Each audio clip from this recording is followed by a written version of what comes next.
Сәлеметсіңдер ме, балалар? Здравствуйте, ребята! Добро пожаловать на урок русского языка и литературы.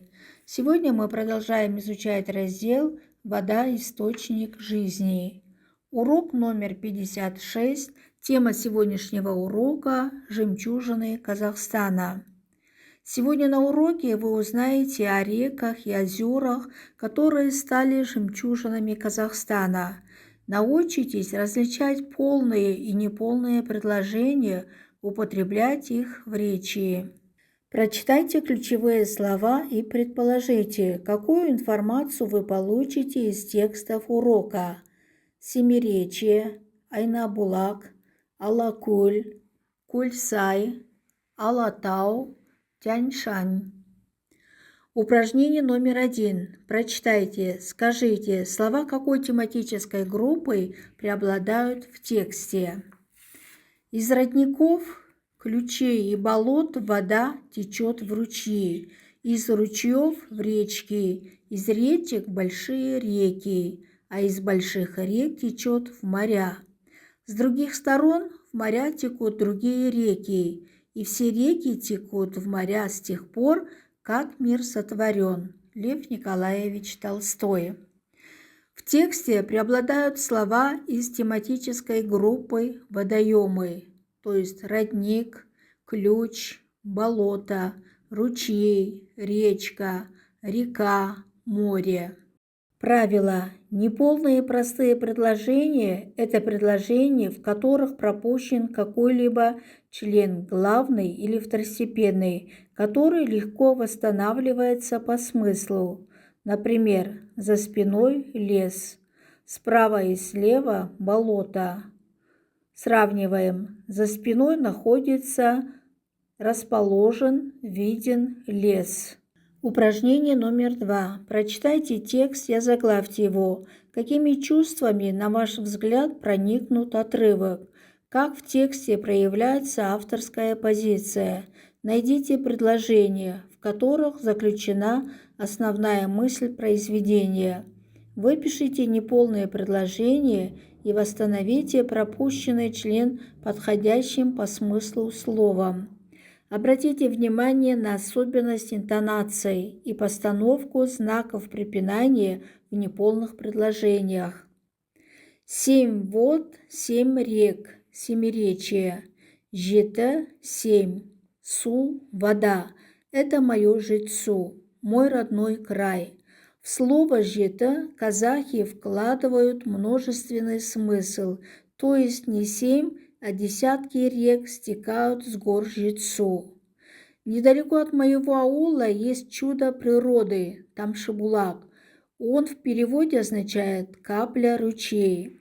Миллионы, а может и миллиарды прозрачных капель стекают с куполообразных мшистых стен глубокого оврага, образуя не ручей, а речку. Зимой здесь тепло, а летом прохладно. Вечная зелень. Есть в этих краях и Айнабулак, зеркальный родник. Можно озаглавить этот текст «Мой родной край». Отрывок проникнут чувством любви. Автор показывает красоту своего родного края. Основная мысль – 7 вод, 7 рек, семиречье – это мое Жетісу. Неполные предложения. Первое – жеті означает 7. Второе – су означает вода. Третье – 7 вод, 7 рек, семиречье. Пропущено сказуемое образуют. Четвертое. Недалеко от моего аула есть чудо природы, Тамшыбулак. Пятое. Вечная зелень. Упражнение номер 3. Прочитайте предложение, сделайте сопоставительный анализ полных и неполных предложений.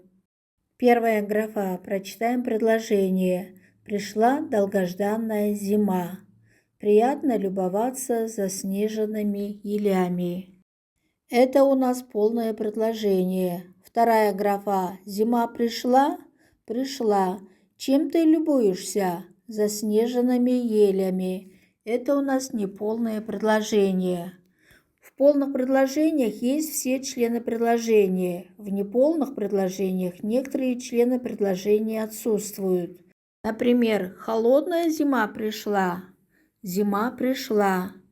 Чем ты любуешься? Любуюсь заснеженными елями. Упражнение номер 4. Прочитайте тексты. Сформулируйте основную мысль каждого. Какая тема их объединяет? Алакуль. Алакуль в переводе «пестрое озеро». Одно из красивейших озер Казахстана. Стало популярным для самих казахстанцев недавно. Соленое озеро богато сероводородными грязями, минеральными солями. Оно расположено на северо-восточном конце Джунгарского Алатау. На своеобразном птичьем острове у озера можно увидеть стаи розовых фламинго. Кольцайские озера. Кольцайские озера – жемчужина северного Тянь-Шаня.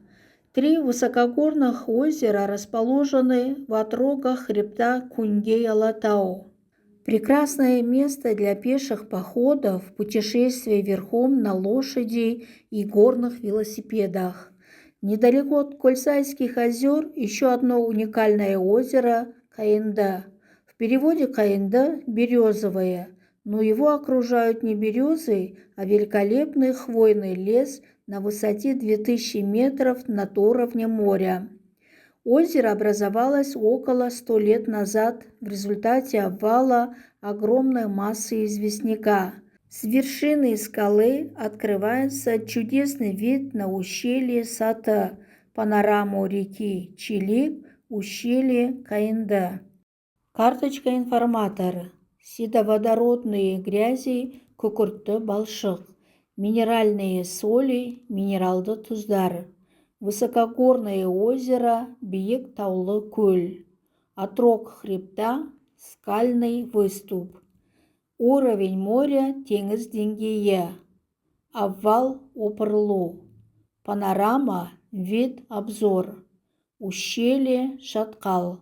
Основная мысль. Первое. Алакуль – одно из красивейших озер Казахстана.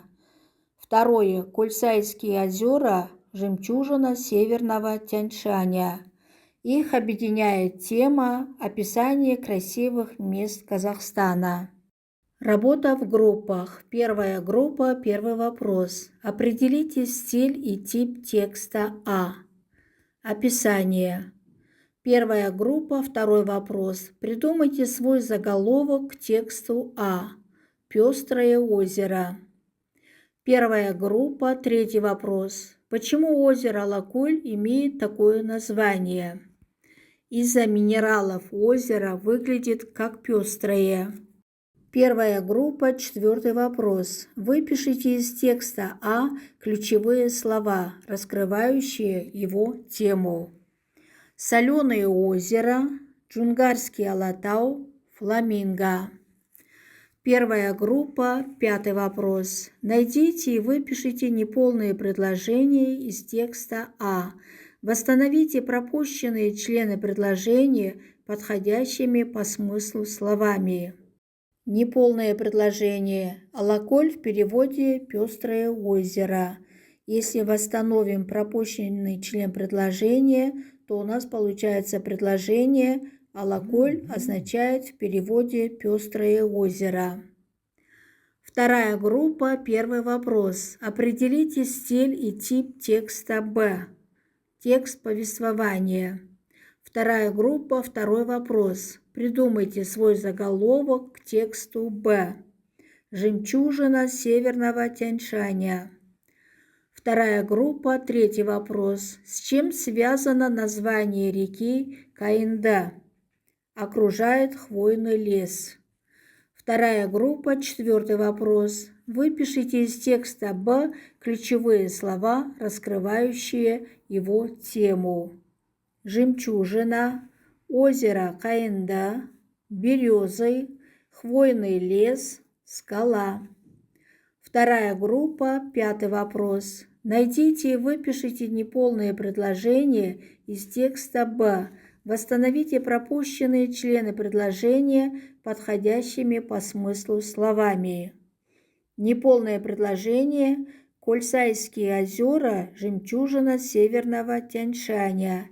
Если восстановим пропущенный член предложения, то у нас получается такое предложение: Кольсайские озера являются жемчужиной северного Тянь-Шаня.